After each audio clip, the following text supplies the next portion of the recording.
Hello friends, welcome to யாஸ் recipes. நம்ம இன்றைக்கி உதிரியாக முட்டை சேமியா எப்படி செய்கிறதுன்னு தான் பார்க்க போகிறோம். இந்த சேமியா சாப்பிட்டு அவ்வளோ சூப்பராக இருக்கும். வாங்க அது எப்படி செய்கிறதுன்னு பார்க்கலாம். இப்போ பேனில் கொஞ்சமாக எண்ணெய் சேர்த்துக்கோங்க. எண்ணெய் நல்லா சூடாகட்டும். நான் இப்போ 3 முட்டையும் நல்லா உடச்சி வச்சுருக்கேன். இது நல்லா பீட் பண்ணிக்கலாம். பீட் பண்ணிவிட்டு இந்த சூடான பேனில் இது சேர்த்துக்கலாம். இப்போது இதுக்கு தேவையான அளவுக்கு உப்பு சேர்த்துக்கோங்க.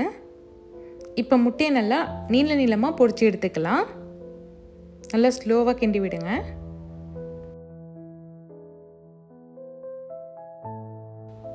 முட்டை நல்லா வெந்துடுச்சு. இது ஒரு பிளேட்டுக்கு மாற்றி வச்சுக்கோங்க. இப்போ அதே பேன்லேயே இன்னும் கொஞ்சமாக எண்ணெய் சேர்த்துக்கோங்க. இப்போ ஒரு வெங்காயத்தை நான் பொடியாக கட் பண்ணி வச்சுருக்கேன், அதையும் சேர்த்துக்கலாம். இப்போ வெங்காயம் நல்லா வதக்கிக்கலாம். வெங்காயம் ரொம்ப கலர் சேஞ்ச் ஆகிற அளவுக்கு வதங்க வேணாம், கண்ணாடி பதம் வந்தாலே போதும். இப்போ வெங்காயம் நல்லா வதங்கட்டும். இப்போ வெங்காயம் வதங்கினதும் இதில் 1 ஸ்பூன் இஞ்சி பூண்டு பேஸ்ட் சேர்த்துக்கலாம். இப்போ இதையும் நல்லா வதக்கி விடுங்க, அப்போ தான் பச்சை வாசனை போகும்.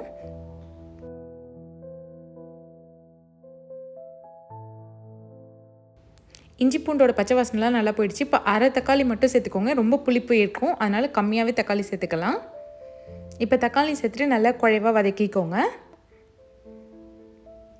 நான் முட்டை சேமியாவில் வெஜ்ஜீஸ் ஆட் பண்ணுறேன். உங்களுக்கு வேணான்னா ஸ்கிப் பண்ணிக்கலாம். ஆனால் இந்த வெஜ்ஜீஸ் சேர்க்குறப்போ டேஸ்ட் இன்னுமே நல்லாயிருக்கும் சாப்பிட்றப்போ. நான் கேரட் பச்சை பட்டாணி சேர்த்துருக்கேன். இப்போ இது நல்லா ஒரு 5 நிமிஷம் எண்ணெயிலே வதங்கட்டும். வதங்கினதும் இதில் அரை ஸ்பூன் மஞ்சத்தூள், 1 ஸ்பூன் தனி மிளகாத்தூள், 1 ஸ்பூன் கரம் மசாலா. கரம் மசாலா இல்லைன்னா சிக்கன் மசாலா கூட 1 ஸ்பூன் சேர்த்துக்கோங்க. இப்போ இதையும் நல்லா ஒரு வாட்டி மிக்ஸ் பண்ணிக்கோங்க.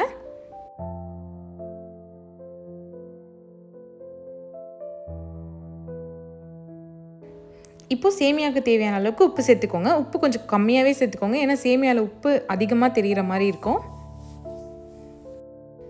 இன்றைக்கி நான் 1 பேக்கெட் சேமியா எடுத்திருக்கேன். அதுக்கு மெஷரிங் கப்பில் 2 கப் அளவுக்கு தண்ணி சேர்த்துருக்கேன். தண்ணி எப்போவுமே அதிகமாக சேர்க்காதீங்க, சேமியா சீக்கிரமாக குழஞ்சிரும். இப்போ தண்ணி சேர்த்து ஒரு 5 நிமிஷம் கொதிக்கட்டும். பாருங்கள், தண்ணியெலாம் நல்லா இந்த மாதிரி கொதிச்சிருச்சு. இப்போ நம்ம சேமியா சேர்த்துக்கலாம். நான் இன்றைக்கி 1 பேக்கெட் அணில் சேமியா தான் சேர்த்துருக்கேன். கேஸை நல்லா மீடியம் ஃப்ளேமில் வச்சுக்கோங்க. இப்போ சேமியாவை நல்லா கிளறி விடுங்க, இல்லைன்னா கட்டி கட்டியாக ஆகிடும். பாருங்கள், நம்ம ஊற்றின தண்ணி கரெக்டாக இருக்குது. சேமியாவும் தண்ணியும் இந்த மாதிரி ஈக்குவலாக இருக்கணும், அப்போ தான் நம்ம தண்ணி ஊற்றினது கரெக்டாக இருக்குன்னு அர்த்தம். இப்போ இதை நல்லா ஒரு வாட்டி மிக்ஸ் பண்ணிவிட்டு மூடி வச்சுருங்க. கேஸை சிம்மில் வச்சு ஒரு 2லேருந்து 3 நிமிஷம் இது வேகட்டும்.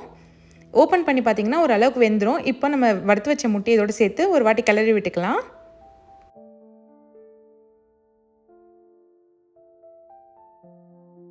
முட்டை சேர்த்துட்டு சேமியாவை நல்லா கிளறி விடுங்க, அப்போ தான் அந்த முட்டையோட வாசனை நல்லா சேமியாவில் இறங்கும். இப்போ இதை மூடி போட்டு இன்னும் ஒரு 2 நிமிஷம் சிம்லே வேகட்டும். லாஸ்ட்டாக இதில் கொஞ்சமாக கொத்தமல்லி தழை போட்டுக்கலாம். பாருங்கள், சேமியா நல்லா ரெடி ஆகிடுச்சு. ஒன்றோடு ஒன்று ஒட்டாமல் எப்படி உதிரியாக வந்திருக்குன்னு பாருங்கள். 2 கப் தண்ணியே கரெக்டாக இருந்திருக்கு. சேமியா நல்லா உதிரியாக வந்துருச்சு. அவ்வளோதான், சூப்பரான முட்டை சேமியா ரெடி ஆகிடுச்சு. இது லஞ்ச் பாக்ஸ்க்கு கூட கொடுக்கலாம், அவ்வளோ ஹெல்த்தியாக நம்ம செஞ்சுருக்கோம். பாருங்கள் எவ்வளோ பொலன்னு இருக்குன்னு. இந்த வீடியோ உங்களுக்கு பிடிச்சிருந்தா மறக்காமல் யாஸ் ரெசிபீஸ் சேனலை சப்ஸ்கிரைப் பண்ணிவிடுங்க. தேங்க்ஸ் ஃபார் வாட்சிங்.